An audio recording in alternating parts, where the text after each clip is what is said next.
Сәлем, мен есім Маролан болады. Бүгін сіздерге Қазақстан тарихының ең қызықты кезеңдерінің бірін не сапар шығамыз.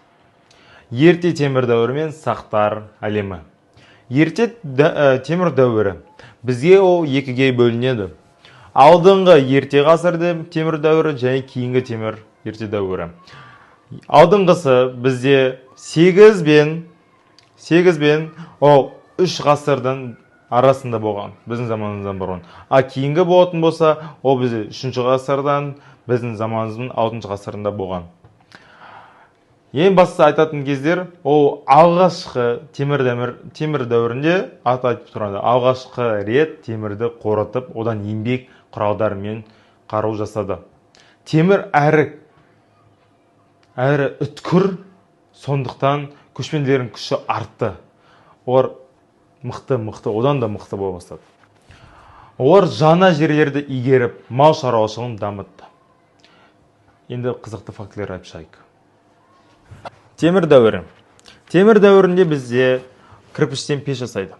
Кірпіштен пеш жасап, біз темірді ертеміз. Соның көмегімен бізде ерте темір дәуірі пайда болды. Ерте темір дәуірінде бізде көшпелер қатты қадірлеген жылқы, ол бізде ұшқыр бар. Себебі сол кездерде олар атқа әбзелер ойлап табады, атты үйретеді, атпен қозғалады. Бізде ол қыса шыққанда көлік болады. Соның арқасында олар соғысады, оның арқасында шаруашылықпен айналысады, және де әртүрлі жерге қолданыстанып қозғалады.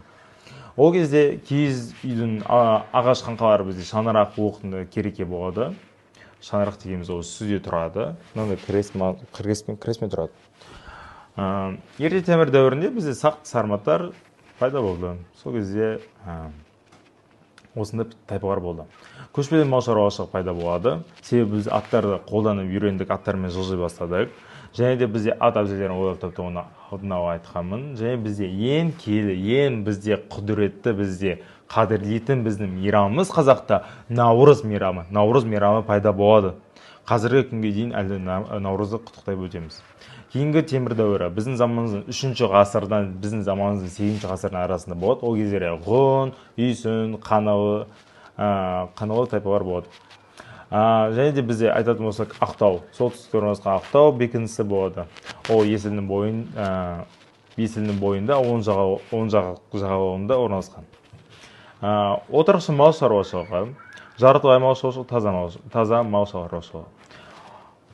Отырықшы мал шаруашылығы бізде Сырдария мен Шу талас жерінде болған. Екінші жартылай мал шаруашылығы бізде Алты-Жетісу жерінде болған. Таза мал шаруашылығы бізде батыс пен оңтүстік Қазақстанда орналасқан. Яғни сол жерде дамыған болған. Енді бізде ең маңызды тақырыптардың бірі ол сақтар. Сақтар кезінде өте көп нәрселер болды. Мысалы, алдына біз айтайық. Сақтар біздің заманымызда бір 3 ғасырдан біздің заманымыз 8 ғасырдың арасында болған. Грек азиялар скифтері деп атайтын сақтардың бірінші мәдениетін айтайық. Бізде сақтардың мәдениеті тасмалы мәдениеті болған. Орталық Қазақстанда Сарыарқа жерде біздің заманымыздың 7 мен 3 ғасырда болған. Исидон тайпасы қалдырған кездері болған, ерекшелігі мұртты оба болған. Және екінші бізде мәдениет Оғылбай тасмалы мәдениеті, солтүстік Қазақстан мен Аргипи тайпасы. Енді оның қорғандардың аттарын айтпай тұрып, біз бірінші айтайық. Оларды гректер, азиялық скифтер деген.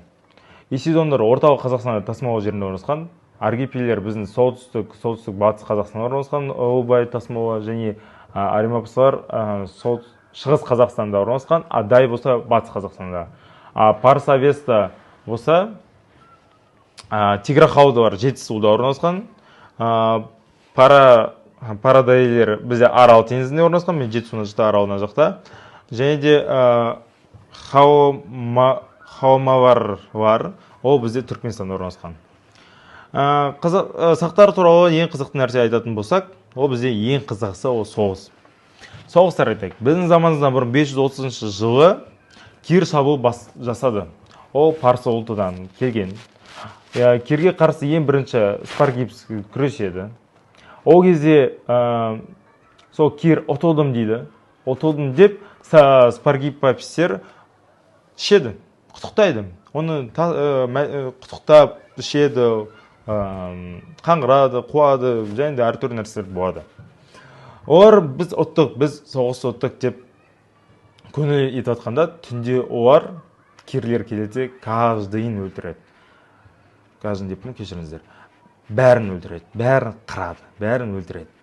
Сол кезде спаргипопис болады, және оның ұлы болады. Ұлы сол кездерде екеуі соңына дейін соғысады, соңына дейін қаншама жау бар, қаншама адамдар болды. Кейбірде кенетті жағдай. Бізде спаргипопис пен оның ұлы соғысады. Кейбір деректер бойынша спаргипопис бізде 2 метрлі үлкен денелі еркек болған. Ол бүткіл жауларды өлтіріп қырған, бірақ соңында кері оны өлтіреді. Кері өлтіргеннен кейін ұтты, мен ұттым, мен жеңдім дейді. Томириске айтады, мен сенің әйелдігіме алайын дейді.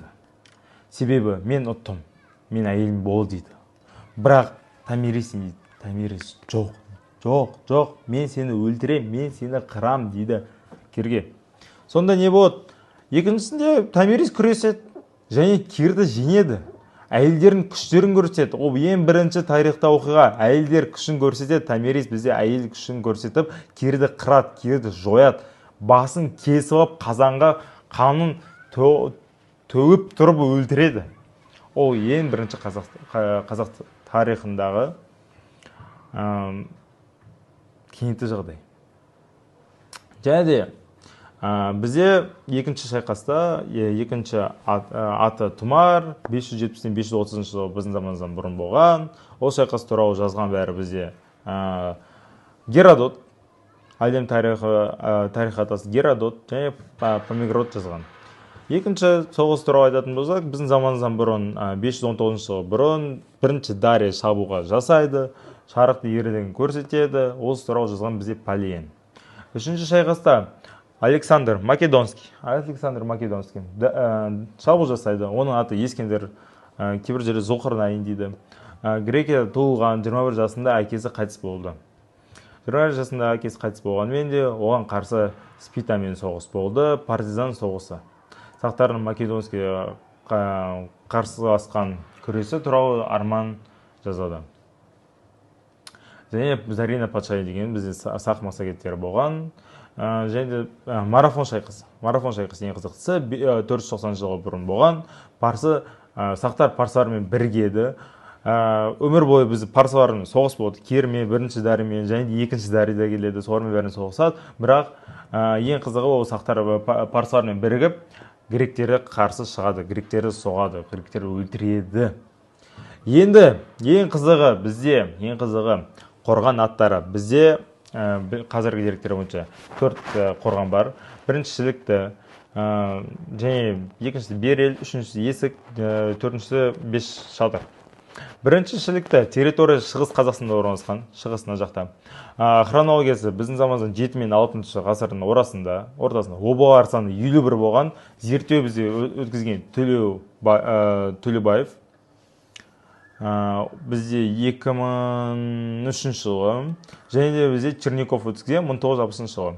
Ерекшелігі бізде алтын адам болды. Үшінші алтын 5 жұлдыздар болды, және де 13 қола жебе табылды. Екіншісі Берел, ол және де шығыс Қазақстанда орналасқан. Біздің заманымыздан бұрын 5 және 4 ғасыр арасында обалар саны 40. Тішліктен қарағанда азырақ. Зерттеуді өткізген бізде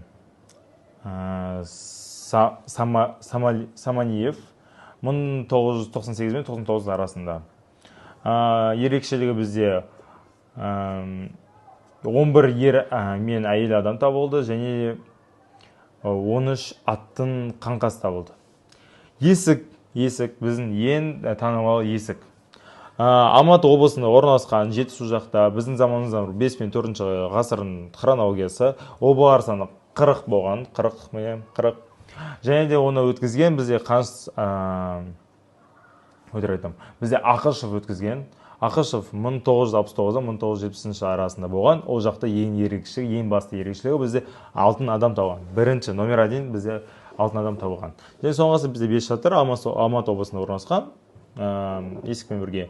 Біздің заманымызда 5 пен 4 ғасырда, ол бар саны 31, оны да Ақышев өткізген, бірақ 1959 пен 1960.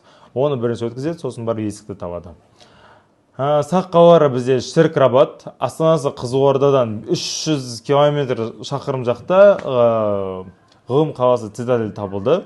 Бәбіш молда егінші қала болған бізде. Ансиліп, бізде 7 ғасырда сақтарға бейнелеу өнері, бізде Ансиліп екен бар екен, ол бейнелеумен тапқан, бейнелеу өнерімен.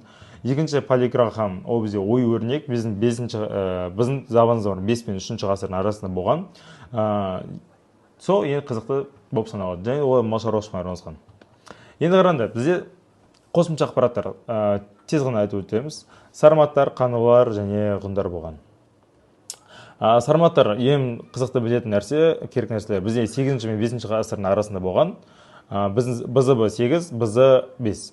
Территория батыс Қазақстанда директор Диодор мен Плиний Полибий жазған. Қуатқан ғұндар, оларды біздің заманымызда 2 ғасырда алдыңғы Азия мен Кавказ жерінде басып алды. Көршілері Гиркандар мен Дайғар болған. Тайпалар бізде Ауан апар руы болған.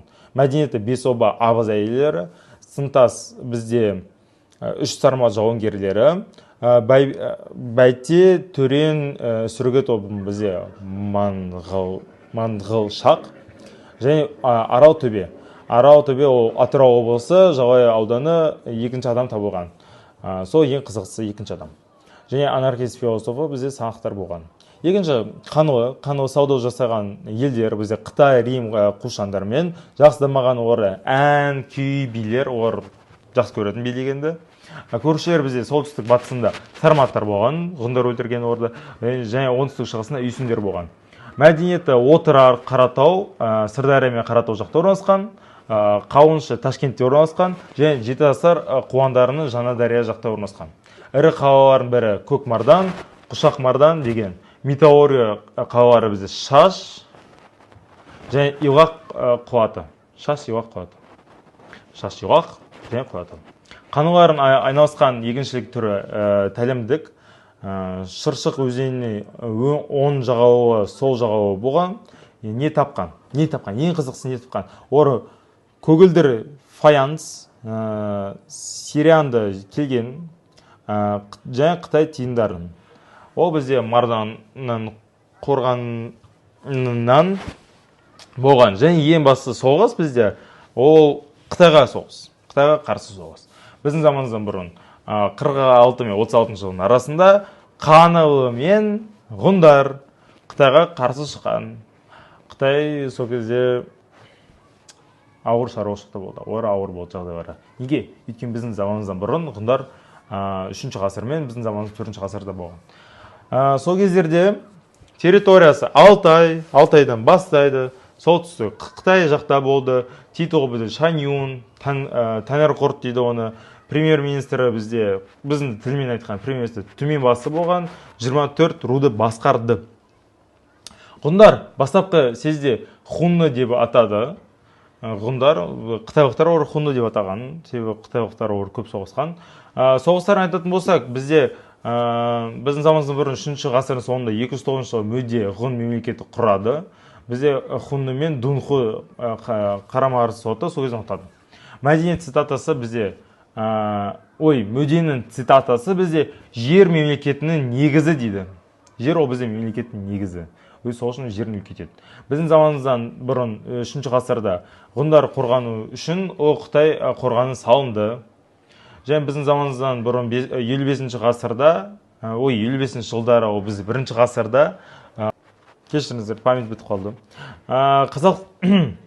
Ғұндар екіге бөлінеді. Қазақстан ғұндарын әкелген ол бізде Шаньюн, Жиши, ғұндар әлемге әкелген ұлы қоныс аударуы, олар бізде өзгеріс халықтың ұлы қоныс аударуы болды. Аттила бізде ең қызықтысы. Аттила бізде еділ дейді. Кімдер? Римді. Олар сол Аттила Римді, Еуропаны бағындырады 400 бен 450 жылдардың арасында. 451 Қатуан ғұнмен Римге қарсы шығады. Осы деректерде бізде Приск Аттиланың сарайында болды. Марципин ғұн ат үстінен түспейді дейді. Және Джи де Верди деген кісі Аттила операсын қояды. 18 ғасырда өмір сүрді. Осымен болды. Келесі бізде осы ең маңызды тақырыптардың бірі, ол бізде түрік қағанаты. Осы түрік қағанатынан біздің нағыз тарихымыз басталады.